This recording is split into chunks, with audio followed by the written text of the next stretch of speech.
Headline के प्रायोजक है BMH के मसाले, अच्छी सेहत के लिए जरूर, जो है स्वाद में भरपूर। नमस्कार, बिहार न्यूज में आपका स्वागत है। मैं हूं आरती बाला। बढ़ते हैं खबरों की ओर। बेगूसराय बरौनी रिफाइनरी प्रबंधन के द्वारा प्रेस मीट का आयोजन किया गया। इस मौके पर बरौनी रिफाइनरी के कार्यपालक निदेशक AK जैन ने बरौनी रिफाइनरी में किए जा रहे कार्यों और लक्ष्यों के बाबत जानकारी दी। कार्यपालक निदेशक ने बताया कि नेपाल के साथ LPG गैस सप्लाई का करार भी किया गया है। फिलहाल बरौनी रिफाइनरी के द्वारा नेपाल में पेट्रोल, डीजल, केरोसिन तेल के साथ साथ LPG गैस का भी सप्लाई किया जाएगा। जैन ने बताया कि फिलहाल बरौनी रिफाइनरी के द्वारा 6.5 मिलियन टन तेल का उत्पादन किया जाता था, जिसे बढ़ाकर 9 मिलियन टन करने का लक्ष्य रखा गया है। बेगूसराय में बिजली के तार गिरने से एक युवक की मौत हो गई। घटना बछवाड़ा थाना क्षेत्र के रसीदपुर पंचायत की है। बताया जाता है कि महेश कुमार सिंह अपने दरवाजे पर काम कर रहा था। इसी दौरान बिजली का तार उसके शरीर पर गिर गया, जिससे उसकी मौके पर ही मौत हो गई। घटना की सूचना पर बछवाड़ा पुलिस 100 को कब्जे में लेकर पोस्टमार्टम के लिए सदर अस्पताल बेगूसराय भेज दिया है। परिजनों का आरोप है कि जर्जर तार नहीं बदलने के कारण ये हादसा हुआ है। बकरी खोल रहे थे, अचानक तार बिजली वाला गल के और गिर गया उनके शरीर पे, इसमें स्पॉट मौत हो। मसौड़ी नगर परिषद के मुख्य पार्षद सुनीता सिन्हा के नेतृत्व में पॉलीथीन इस्तेमाल के खिलाफ जागरूकता रैली निकाली गई, जो नगर परिषद से निकलकर मसौड़ी मेन रोड पालीगंज मोड़ तक गई। इस रैली में नगर परिषद के सभी वार्ड पार्षदों ने भाग लिया। रैली का मुख्य उद्देश्य पॉलीथीन प्रदूषण से होने वाले हानिकारक परिणाम से लोगों को अवगत कराना था। चलाया जा रहा है। मैं भारत सरकार को धन्यवाद देती हूँ, ताकि पॉलीथीन से हम लोग को इतना लगाव हो गया था कि जिसे जुदाई करने में थोड़ा सा तो दिक्कत हो गया। क्योंकि बच्चे को दूध के बोतल से लेके या हम कहीं भी जाते हैं तो प्लास्टिक का कैरी बैग लेके जाते हैं, तो इसके साथ परिणाम हम लोग का आगे दिन बुरा होने वाला है। इसलिए हम पॉलीथीन के बारे में सारे भारत सरकार, बिहार सरकार इस पर जागरूकता करने की प्रयास कर रही है और हम लोग सब मिलकर सहयोग करेंगे। नगर परिषद इसको किस तरीके से इस प्लास्टिक की बंदी को सफल बनाएगा? इसके नगर परिषद की क्या योजना है? किस तरीके से, सिर्फ जागरूकता अभियान या उसके अलावा भी कोई कार्रवाई? जागरूकता तो कर ही रहे, अभी साथ में रैली भी निकाले हैं, प्रचार प्रसार भी करवा रहे हैं और साथ में जो भी नगर परिषद के स्टाफ है हर दुकान में भेज के उन पर फाइन कसेंगे। बेगूसराय में 2 दिवसीय जिला स्तरीय विज्ञान, गणित एवं पर्यावरण प्रदर्शनी का आयोजन किया गया। इस प्रदर्शनी का उद्घाटन DM राहुल कुमार ने दीप जलाकर किया। कार्यक्रम में बच्चों ने अपने द्वारा बनाए प्रोजेक्ट को अतिथियों के सामने रखा और विस्तार से उसके बारे में बताया। लोगों के जीवन में कई तरीके की परेशानियां हैं, जिसका वैज्ञानिक तरीके से भी कैसे समाधान निकाल सकते हैं, इस पर भी फोकस किया गया। कार्यक्रम का उद्देश्य बच्चों में सकारात्मक शिक्षा देना और वैज्ञानिक सोच को बढ़ावा देना है। साथ ही आपको बता दूं कि 6 तरीके की प्रदर्शनी भी लगाई गई, जिसमें 1, 2, 3 टॉपर का चयन भी किया जाएगा, जो बाद में राज्य स्तरीय प्रतियोगिता में भाग ले सकेंगे। BP उच्च विद्यालय में आयोजित कार्यक्रम में बच्चों द्वारा आयोजित विज्ञान, गणित और पर्यावरण प्रदर्शनी काफ़ी तथ्यपरक एवं जानकारी भरा था। इस अवसर पर DM ने बच्चों को उज्जवल भविष्य की शुभकामनाएं भी दी है। पड़ोसी राज्य उत्तर प्रदेश के मुख्यमंत्री योगी आदित्यनाथ बिहार की राजधानी पटना पहुंचे। योगी आदित्य ने पटना जंक्शन स्थित विश्व प्रसिद्ध महावीर मंदिर में उन्होंने भगवान हनुमान जी के दर्शन भी किए। इस दौरान UP CM ने अपने द्वारा भगवान महावीर को दलित बताए जाने वाले बयान पर भी सफाई दी। 5 राज्यों के सामने आए चुनाव परिणामों को लेकर योगी ने कहा कि हार और जीत एक ही तराजू के 2 पल्ले हैं।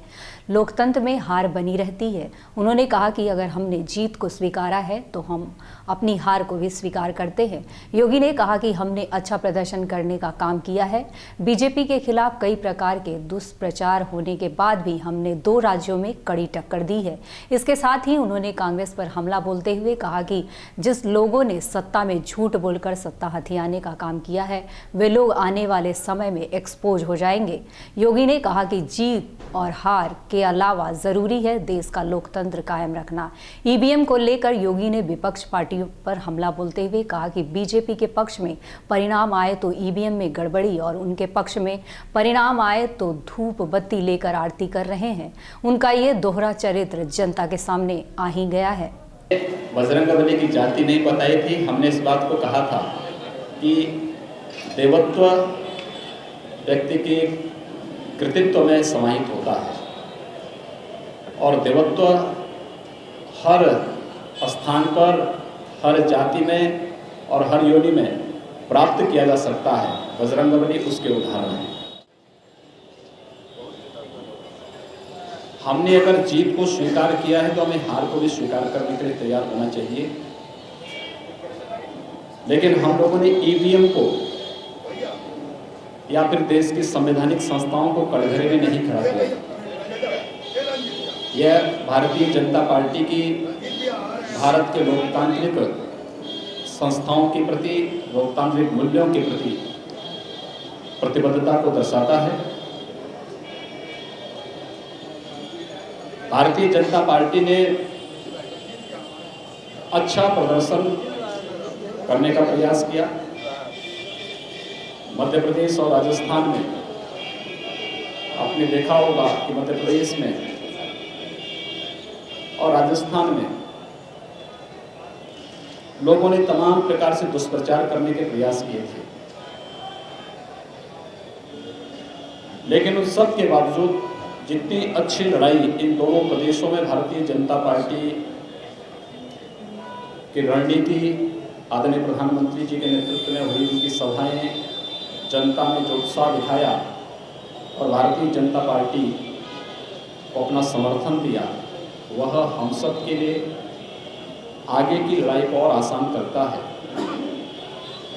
लेकिन जो लोग झूठ बोल करके सत्ता हथियाने में जिन्होंने सफलता प्राप्त की है, आने वाले समय में सारे के सारे लोग एक्सपोज भी होंगे।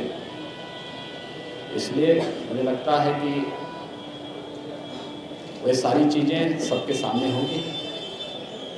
लोकतंत्र में जीत और हार अपना मायने रखती है, लेकिन महत्वपूर्ण है देश का लोकतंत्र रहना चाहिए। लोकतांत्रिक मूल्यों के प्रति, आदर्शों के प्रति सबका विश्वास होना चाहिए और संवैधानिक संस्थाओं के साथ साथ ईवीएम पर जो बार बार टिप्पणी होती थी, उंगलियां उठती थी। जिला शतरंज संघ की तरफ से बुधवार को शहर के इंदौर स्टेडियम में पहली बार अंतः विद्यालय चेस टूर्नामेंट का आयोजन किया गया। पहली बार आयोजित हुए चेस टूर्नामेंट में अररिया शहर के सरकारी और गैर सरकारी स्कूलों से कुल 64 प्रतिभागियों ने हिस्सा लिया। टूर्नामेंट का उद्घाटन जिले के अपर समाहर्ता प्रमोद कुमार शरण ने दीप प्रज्वलित कर किया। इस मौके पर कई अन्य विशिष्ट अतिथि भी मौजूद थे। हमारे अंदर जो प्रतिभा है हमारे शहर में या जिले में, वो नहीं आएगा, तो हमारे संघ ने एक प्रोग्राम बनाया और प्रिलिमिनरी स्टेज में पहला काम हमने किया है कि शहर के स्कूलों के बच्चों को शतरंज से जोड़ा है और मानसिक और शारीरिक दोनों ही विकास जरूरी है। आप फुटबॉल, क्रिकेट, बैडमिंटन खेल के शरीर का विकास कर सकते हैं। शतरंज एक ऐसा खेल है जो आपके मानसिक विकास को बढ़ाता है। तो हमने, हमारा संघ इसी दिशा में प्रयासरत है। टेनिस, लॉन टेनिस या बैडमिंटन का जोर पकड़ रहा है। चेस उस हिसाब से अररिया में पिछड़ रहा था, तो हम लोगों ने एक पहल शुरू की है जो चेस को भी उस तरह नाम हासिल हो, चेस के खिलाड़ियों का भी नाम हासिल हो। अररिया के जो भी खिलाड़ी हमारे होते हैं वो आज भी पूर्णिया के नाम से खेलते हैं। अंतर्राष्ट्रीय खिलाड़ी हैं कुमार गौरव और सौरभ आनंद। लेकिन चेस एसोसिएशन के नहीं होने से ये दिक्कतें आ रही थी। हम लोगों ने और अध्यक्ष और सचिव के सहयोग से, डीएम साहब के सहयोग से हम लोगों ने यह कमेटी गठित कर पहली बार यह आयोजन किया है ताकि अररिया में भी चेस एसोसिएशन काम करे और अररिया के खिलाड़ी अररिया के नाम से खेलें। भोजपुरी सुपरस्टार खेसारी लाल यादव ने पटना के महावीर मंदिर के पास जाकर गरीबों के बीच कंबल बांटे। खेसारी लाल यादव ने बताया कि दिन प्रतिदिन ठंड बढ़ती ही जा रही है और रोड पर सोने वाले लोगों को देखने वाला कोई नहीं। साथ ही उन्होंने ये साफ साफ बताया कि इसको कोई राजनीतिक न दिया जाए। मैं खुद एक गरीब था, गरीब लोगों की पीड़ा को अच्छी तरह समझता हूँ। मेंबर जितने भाई हमारे हैं जो मुझे प्यार करते हैं, वो खुद ही खेसारी बन के लोगों के बीच में जाकर उनका हेल्प कर रहे हैं। तो ये मेरे लिए सौभाग्य है कि हमारे लोग जो भी हैं सबके अंदर एक खेसारी का भावना है और खेसारी की तरह इंसानियत है। और मैं चाहता हूँ कि जितने लोग मुझे प्यार करते हैं, मोहब्बत करते हैं, वो भी खेसारी की तरह भावना रख के, और कुछ मैं नहीं कह रहा हूँ कि आप करोड़ों कमाते हैं तो करोड़ों दान कर दीजिए। आप जिएंगे तो बहुत सारी चीज़ें, उससे बिजनेस भी बढ़ाइए और कम से कम 10 से 20 लाख रुपये अगर गरीबों में अगर हर करोड़पति बांटना शुरू करेगा तो शायद हमारे हिंदुस्तान से कुछ गरीबी तो कम हो ही जाएगी। क्योंकि आज हर नेता के पास 50-50 गाड़ियाँ हैं, उसमें से 20 एम्बुलेंस अगर आ जाती तो शायद हम गरीबों के लिए बहुत हेल्पफुल होता। और हमारे पास अरबों रुपया है, लेकिन अरबों रुपये में से अगर हम करोड़ों गरीबों के लिए खर्चा करें तो शायद हमारे लिए बेटर हो सकता है। कभी कोसी में बाढ़ नहीं आ सकती है, उनको कभी परेशानी नहीं होगी। अगर हर आदमी चंदा देकर कोसी का पुल बनवा दे या कोसी का रास्ता निकाल दे तो शायद बेटर हो जाएगा। हमारे जो हर साल कमाते हैं, घर बनाते हैं और गंगा मैया लेकर चली जाती है, तो वो पहलू पे काम करना चाहिए हर इंसान को। और हम नेता अभिनेता को पब्लिक चुनता है, तो हमारी फ़र्ज़ बनती है कि हम अपने उस पब्लिक के लिए कुछ करें जिनका कोई नहीं है और जिनके लिए थोड़ा सा हम हेल्प कर दें। सर, गरीब तबके के लोग जब चुनाव, अगर मैं चुनाव भी लड़ूंगा तो हो सकता है कि महराजगंज से लड़ूंगा, यही हाल है ना हर जगह। तो खेसारी महराजगंज से चुनाव लड़ेगा और लेकिन पटना में लोगों को कंबल बांट रहा है। खेसारी चुनाव महराजगंज से लड़ना चाहता है और वो बच्चों को गोद लेने जाता है जहानाबाद। क्या आप उन बच्चों को कभी स्कूल लेके जाएंगे? बिल्कुल जाऊंगा मैं। दिसंबर में, लास्ट दिसंबर तक वो शायद स्कूल खुला रहेगा। उस बच्चों को मैं खुद ही स्कूल लेके जाऊंगा। मैं नहीं जाऊंगा तो आप ही लोगों में से किसी को भेजूंगा कि उन बच्चों को जरूर लेकर जाइए और नाम लिखवा दीजिए।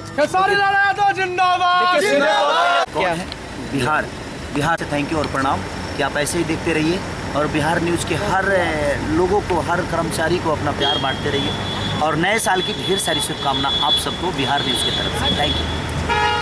अररिया सदर अस्पताल में एक अजीब वाकया देखने को मिला है, जहां 10 वर्षीय बच्ची साइका प्रवीण को सितंबर माह में कुत्ते ने काट लिया था, जिसके बाद उसके पिता ने अररिया सदर अस्पताल में लाकर रेबीज की सुई दिलाई थी। लेकिन सुई दिलाने के बाद भी बच्ची के शरीर में रेबीज का वायरस आ गया और बच्ची धीरे धीरे बीमार पड़ने लगी। हैरान कर देने वाली बात यह है कि अब वे कुत्ते जैसी हरकत करने लगी है, जिसके बाद परिजनों ने बच्ची को सदर अस्पताल लाया और डॉक्टर को दिखाया। डॉक्टर ने बच्ची की स्थिति देखकर भागलपुर रेफर कर दिया। वहीं सदर अस्पताल के डॉक्टर ने बताया कि वैक्सीन सही था, हो सकता है कि बच्ची के शरीर में रेबीज सुई लेने से पहले ही आ गया हो।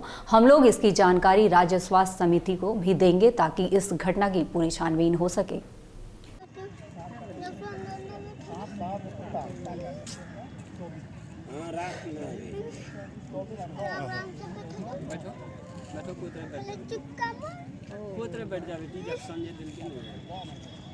इधर देखो अंकल की, इधर अंकल मोबाइल देखते पाओ, मोबाइल अंकल